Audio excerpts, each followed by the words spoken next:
Hello, hello. Aujourd'hui donc c'est une vidéo qui change de d'habitude puisque d'habitude c'est des vlogs et là je reviens à un format un petit peu plus traditionnel on va dire puisque on est ici, voilà, dans l'ancien décor pour présenter la palle d'hiver. Alors pour ceux qui suivent mes vlogs, vous savez que du coup je filme un petit peu plus tôt mais j'ai déjà fait ma palle pour l'hiver. Du coup je la tourne en avance. Normalement ça devrait pas changer énormément donc voilà, normalement les livres qui sont choisis ne devraient pas énormément changer, peut-être qu'il y aura des rajouts, des lectures, voilà comme ça, soit pour les cours ou parce que j'ai un livre et que il me donne trop envie et que c'est parfait pour le moment. Pour la palle de cet hiver, je me suis mis un espèce de thème, c'est un peu donc les classiques et que les classiques que ce soit à niveau jeunesse, SF, classiques, les littératures générales, voilà, des classiques et après des livres qui m'intéressaient beaucoup. Il y a de l'anglais, il y a un peu de tout, mais il y a majoritairement des classiques, donc voilà, donc je pense qu'on va commencer du coup par les classiques. Pour ceux qui ont vu mes vlogs, vous avez vu que j'ai trouvé des très belles éditions et donc du coup j'ai mis Souvenir de la maison des morts de Dostoïevski.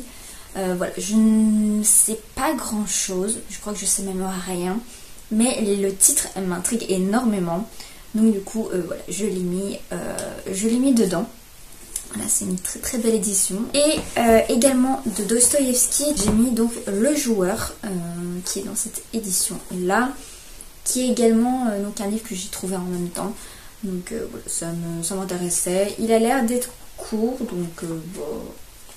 De toute façon, les classiques, il y en a pas mal qui ont l'air d'être courts, donc c'est plutôt sympa, ça va un peu écluser. Ensuite, un autre classique, de toute façon là je vais dire que des classiques, donc ça sert à rien que je dise d'autres classiques, mais c'est donc La Métamorphose de Kafka, donc toujours dans une édition super sympa, que là j'ai trouvé en occasion dans une bouquinerie, voilà. Donc très sympa. Là c'est deux livres de H.G. Wells que j'ai dans la collection Les Maîtres du Fantastique. Donc il y a d'abord La Machine à explorer le temps.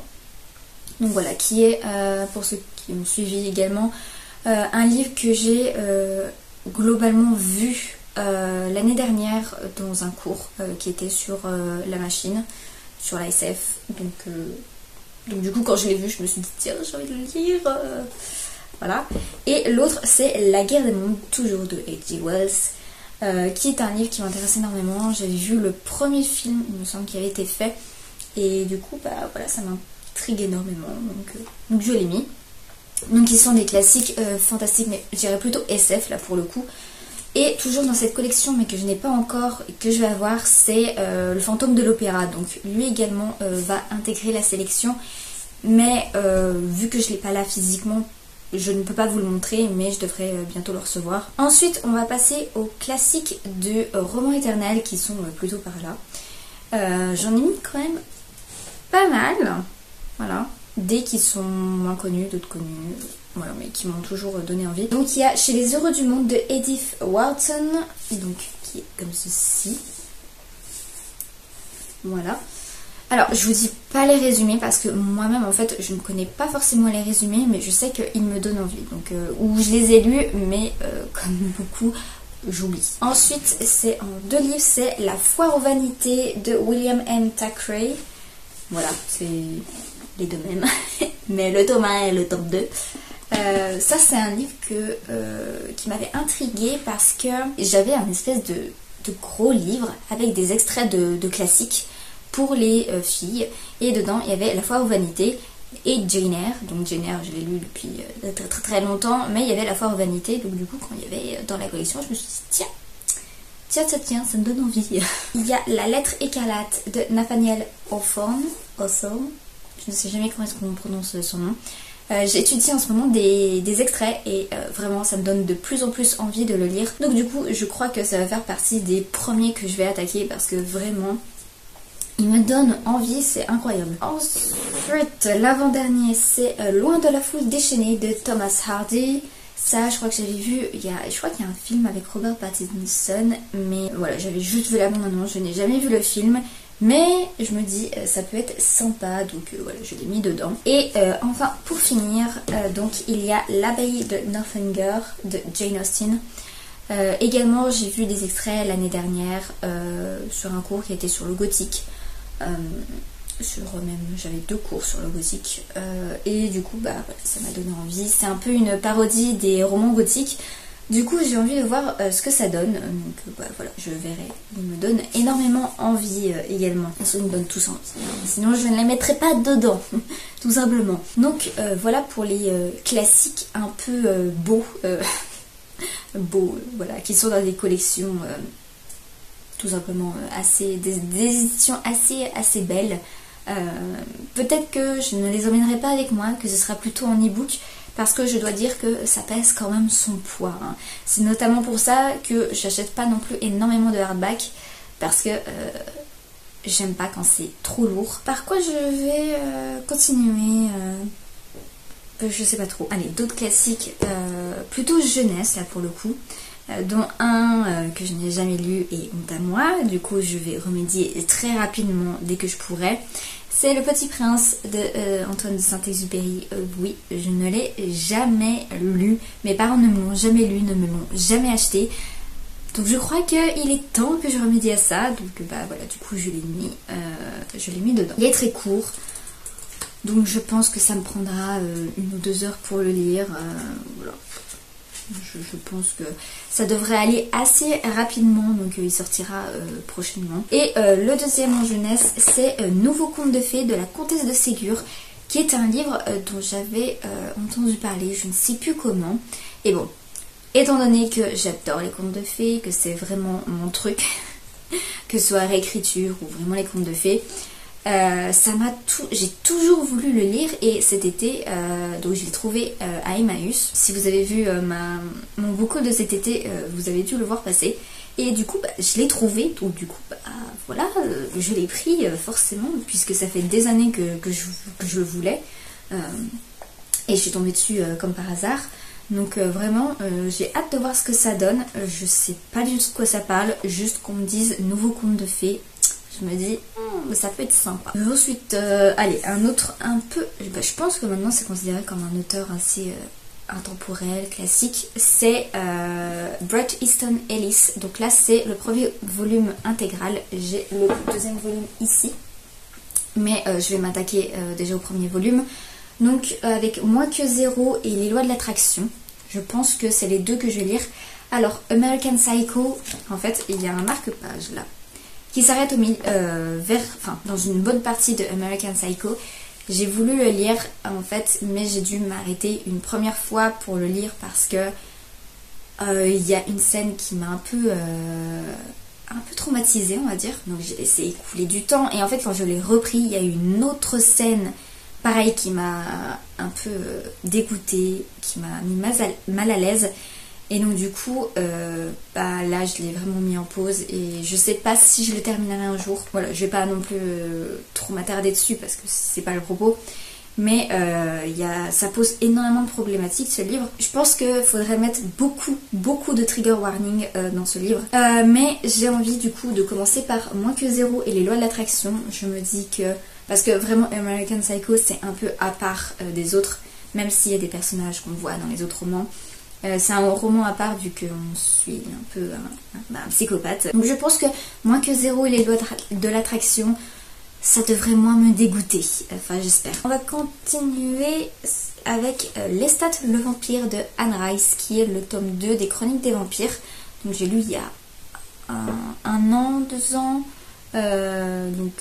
Entretien avec un vampire, qui est le tome 1, et cette fois on se concentre sur Lestat. Donc je l'avais mis dans le pack, mais vu que je l'ai pas lu et que j'ai quand même envie de le lire, et bien je l'ai mis à l'intérieur. Voilà. Je sais pas avec quoi on continue. Je pense que je vais finir avec tout ce qui est français, et ensuite on s'attaquera au VO, parce que pour le coup, j'ai mis pas mal de VO. Là, pour le coup, c'est des livres que j'ai mis dans ma vidéo des 5 Stars Predictions. Donc 5 livres, c'était 5 livres qui vont être des coups de cœur, voilà. Donc il y a donc ceux qui seront de Pierre Bordage, donc voilà, je l'ai mis, c'est le tome 1 de Clara et Jean, je sais plus quelle trilogie c'est, donc voilà, c'est dedans. L'autre que j'ai mis, c'est les Chroniques des Elfes, l'intégrale de Jean-Louis Fedgen, qui est le préquel de la trilogie des Elfes, du même auteur. Et en dernier, j'ai pris donc Le Château de Hurle de Diana Wynne Jones. Du coup, il me restera juste un livre que j'ai pas casé parce que je sais que je le lirai plutôt au printemps. Donc du coup, je rajoute ces trois-là pour l'hiver. Donc j'espère les aimer. Je pense que celui-là, c'est un coup de cœur, mais je pense que celui-là aussi. Mais j'espère que ceux qui sauront sera un coup de cœur, voilà. Enfin, j'espère en tout cas ce sera des coups de cœur, hein, parce que sinon, ce serait bête. Genre, je les ai mis en coup de cœur, c'est pas des coups de cœur. Bah, ça arrive souvent, hein, c'est juste des prédictions. On retourne un peu en jeunesse avec donc, le tome 1 de Gardien des Cités Perdues de Shannon Messenger. Ça fait pas mal d'années que je l'ai, le tome 1. J'ai également le tome 2. Je me dis qu'il faudrait peut-être tant que je le lise. Voilà, tout simplement. Mais ouais, donc je vais le lire. Et j'espère aimer parce que j'en entends beaucoup de bien. Je sais que là, ça c'est un peu tari au niveau des éloges et tout ça, et de personnes qui en parlent. Donc du coup, je pense que c'est le bon moment enfin de lire, parce que je sais que quand il y a trop de personnes qui en parlent, moi j'ai tendance à un peu... on va attendre hein, quand même. Et ensuite, bon, là j'ai juste le tome 5, mais je vais relire toute la saga de Fablehaven de Brandon Moore. Donc là c'est le dernier tome, la prison des démons. Mais en fait j'ai envie de relire toute la saga en entier, sachant que bon, ça va, c'est que 5 tomes, donc ça va pas me tuer de relire les 4 autres, sachant qu'ils sont plus petits. Ils sont où? Ils sont là. Je sais pas si vous les voyez. Mais voilà, ils sont là. Donc je relirai tout ça. Et du coup, ça fera une saga que j'aurai enfin terminée. Ensuite, un gros livre que vous avez vu normalement dans Book Haul de septembre, que j'ai enfin décidé de monter.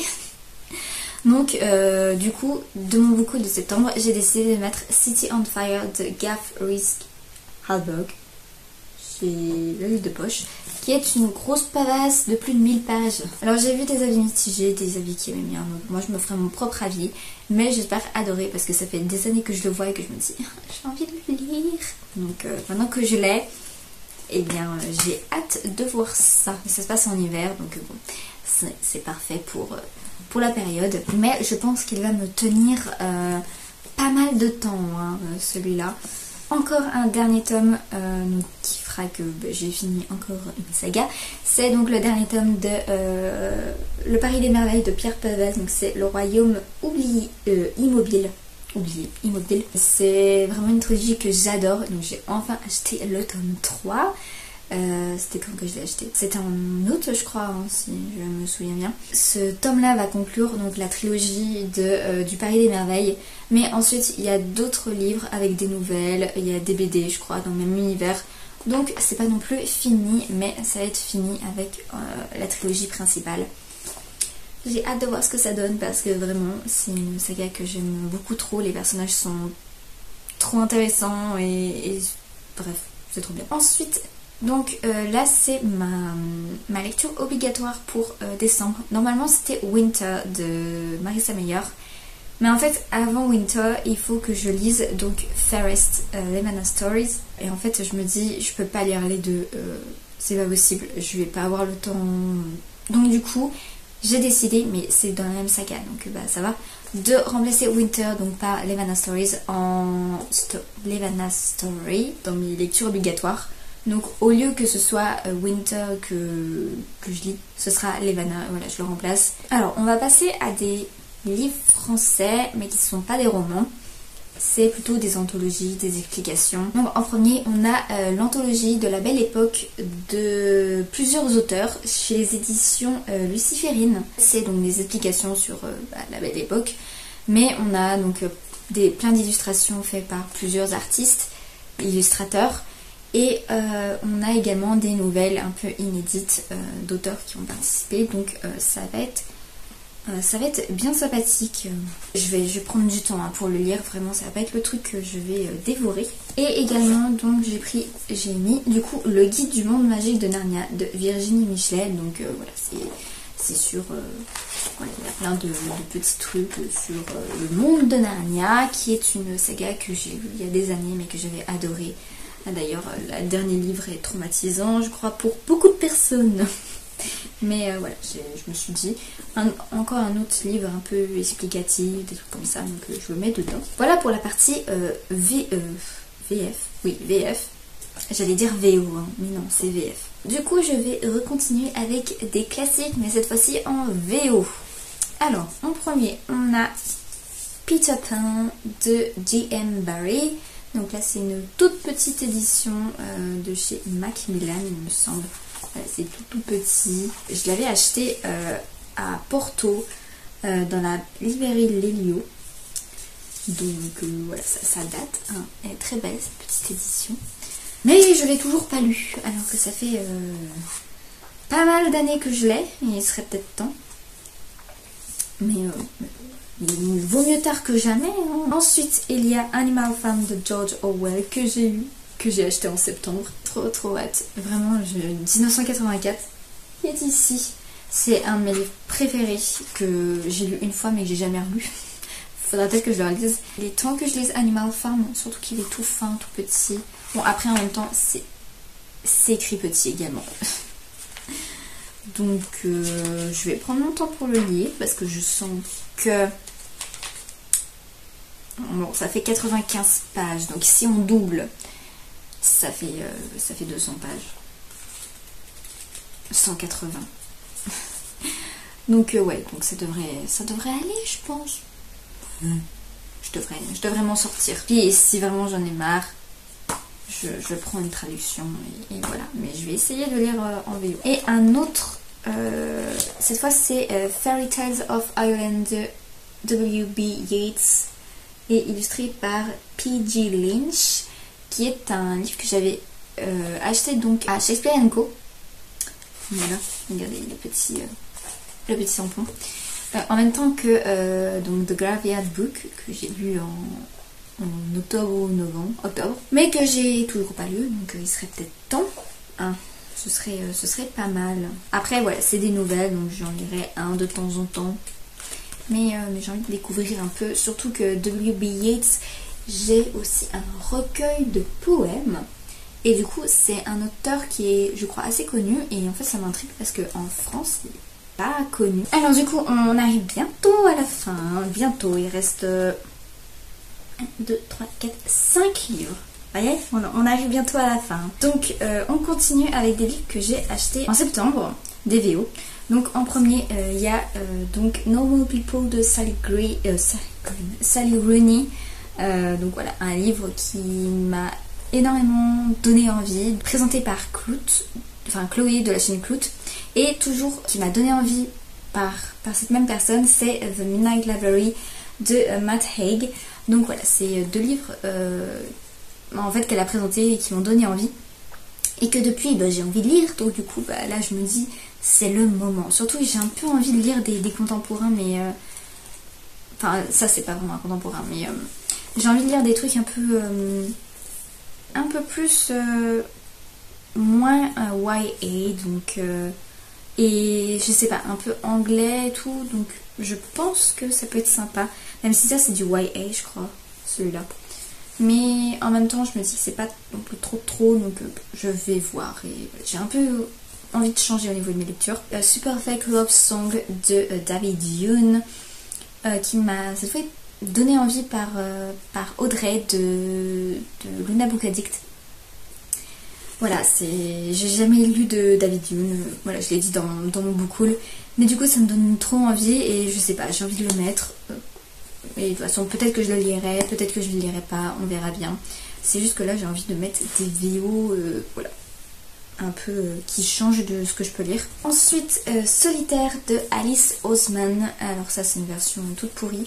Je voulais la belle version, la rose, mais en fait quand ils me l'ont envoyé, en fait où je l'ai acheté, ils mettaient la nouvelle couverture partout, même pour les vieux. Du coup voilà, je me suis fait avoir, malheureusement, je me suis fait rembourser. Mais du coup, je pense que j'achèterai un jour les éditions, celles que je veux vraiment, parce que celle-là, elle est pas ouf ouf. De toute façon, en plus, le dos, d'habitude, je m'en fous hein, que le dos soit cassé. J'espère aimer, et je pense que j'achèterai les belles éditions. Enfin, les belles éditions, c'est des éditions paperback, mais qui sont beaucoup plus jolies que ça. En dernier, enfin le dernier, hein, voilà, c'est bon. C'est Theatrical de Maggie Harcourt. Ça se passe dans un théâtre, il y a un peu du love. Et je me dis, en plus ils ont des bonnets, donc c'est cool, ça dit. Donc ça peut faire penser que c'est pour Noël. Donc, enfin bref, pareil. Encore Chloé de chez Claude qui l'avait acheté, qui m'a donné envie, que j'ai acheté, et du coup j'ai hâte de voir ça. Je pense que ça casse pas trois pattes à un canard, mais j'adore les petites histoires d'amour trop mignonnes. Moi, si je veux des histoires d'amour, faut que ce soit mignon, hein. Pas que ce soit des bad boys qui font des trucs pas sympas. Voilà, concernant ma palle d'hiver, il y en a beaucoup. Voilà, peut-être un petit... Ah non! Et j'ai oublié quelque chose, c'est les graphiques, parce que j'ai décidé de mettre des graphiques qui vont très bien pour cette palle. Du coup, je reviens. Du coup, c'est bon, je les ai. Ils étaient juste derrière, mais vu qu'ils sont un peu lourds, je les avais pas mis sur mon petit poste devant moi. Alors, que j'avais mis dans le pack également, mais que je n'ai pas lu, donc l'intégrale du transpersonnage de Loeb, Rothschild et Legrand. Voilà, tout simplement, je n'ai toujours pas lu. Mais bon, ça se passe en hiver, donc quoi de mieux que de le lire en hiver pour avoir encore plus froid. En fait, il me donne trop envie, mais en même temps, j'ai peur de le lire. Je sais pas pourquoi j'ai peur de le lire, mais je sais pas, j'ai peur d'être déçue, de pas aimer. Voilà, alors que si, j'adore cet univers. Ensuite, un qui m'a coûté bonbon, énormément cher. C'est Stand Still Stay Silent de je ne sais plus qui, parce qu'il n'y a pas le nom. J'ai la flamme d'aller chercher dans le livre. Voilà, ça se passe aussi en hiver. C'est futuristique. C'est futuristique. C'est futuriste, je vais y arriver. Et il y a, je crois, un truc avec la mythologie nordique et tout ça. Donc, moi, je dis que c'est parfait pour l'hiver. Et enfin, une duologie, c'est Dream Factory de Hamon, Suheb Zako et Zaya Foum. Donc il y a les 2 tomes à l'intérieur. Voilà, c'est un pack qui a été fait. Et en fait, quand le tome 1 est sorti, ça m'a donné trop envie. Mais je ne l'ai pas acheté tout ça. Et là, j'ai vu qu'il y avait le pack avec les 2 tomes. Voilà, donc du coup, je l'ai pris. Je sais plus quand est-ce que je l'ai acheté. Mais c'était cette année. Mais je crois que j'ai oublié de vous le montrer. Et ça se passe en hiver, donc c'est parfait. Voilà. On aime quand ça se passe en hiver, que ça rentre dans la catégorie hiver. Voilà, tu as envie de le lire, mais tu ne sais pas dans quelle catégorie le mettre. Tu le mets en hiver. Voilà. Non, j'ai pas de catégorie ni rien. Sachant que je ne fais pas le... Comment ça s'appelle? Le Cold Winter Challenge. Voilà, j'ai retrouvé. Voilà, je ne le fais pas. Parce que j'ai pas envie de... J'ai fait le pack, c'était super sympa. De toute façon, je vous en reparlerai dans un petit bilan pack. Mais c'est vrai que j'ai pas envie de me réimposer par rapport à des catégories, que ça rentre et tout ça. Là, j'ai envie vraiment de me faire mon petit truc. Mon objectif, c'est de lire des classiques. J'ai mis des classiques. Mon objectif, du coup, ça va être de les lire, principalement. De lire aussi un peu plus de VO, donc voilà, j'ai mis de la VO. Donc je pense que ça devrait le faire, hein. Je pense que je vais remplir ce petit challenge que je me suis fait à moi-même. Je crois que c'est tout. Et j'espère que vous avez aimé cette petite palle hiver, et qu'il y a des livres qui vous ont donné envie. S'il y a des livres que vous avez lus, si vous avez aimé, si vous n'avez pas aimé, si ça vous a toujours donné envie, que vous dites ah oui j'en ai entendu parler, voilà. Dites-moi tout ça en commentaire. Dites-moi si vous êtes donné un thème pour cet hiver au niveau de la palle, si vous en faites une. Si vous faites le Cold Winter Challenge aussi, ça peut être cool que j'aille voir ça. La prochaine fois, normalement, ce sera un vlog. Donc d'ici là, prenez soin de vous. et je vous fais plein de gros bisous. Bye!